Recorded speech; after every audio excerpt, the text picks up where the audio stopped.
Votre structure d'accueil, l'IUT chez Revanche.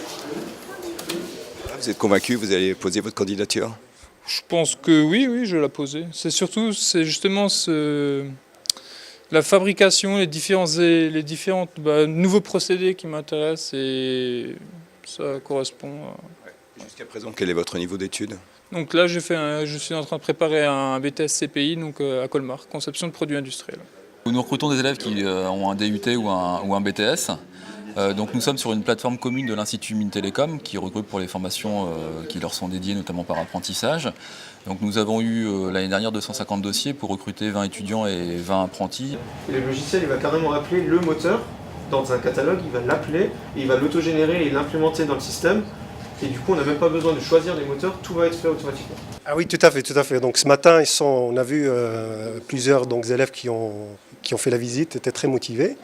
D'ailleurs parce que ils cherchent justement cette compétence-là, parce qu'ils ont un diplôme, soit un DUT, soit un BTS qui est dans le domaine de la conception.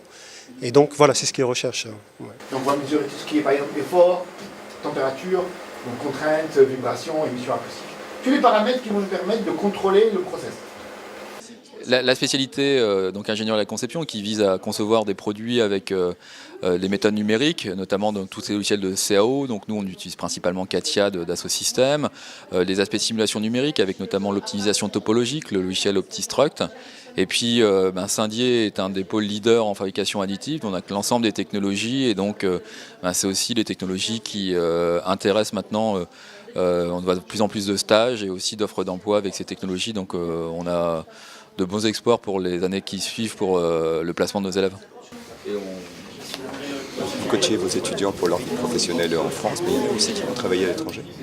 Ouais, c'est une forte demande. C'est vrai, quand ils sortent d'ici, ils parlent anglais, puisqu'il y a beaucoup de cours d'anglais à l'INSIC, ça c'est important.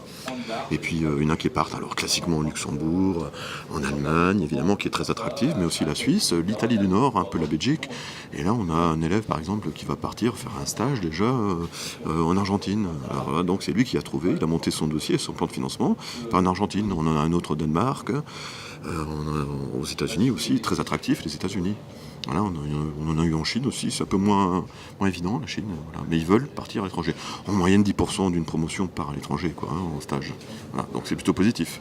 Et à gauche, c'est le modèle qu'on a déjà avant. J'ai pris 2 photos avant, c'est la 3e photo que je viens de prendre. Et après, j'ai le logiciel, on a pris 2 fois la même photo, du coup ça va pas.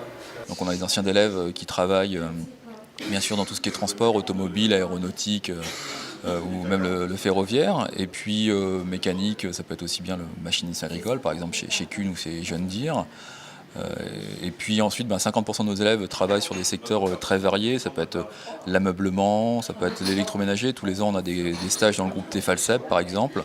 Les biens de consommation, donc on a un certain nombre d'anciens élèves qui travaillent dans le groupe Decathlon pour concevoir des articles de sport ou des sacs à dos par exemple, et puis aussi tout ce qui est packaging, et puis la santé aussi, puisque tout ce qui est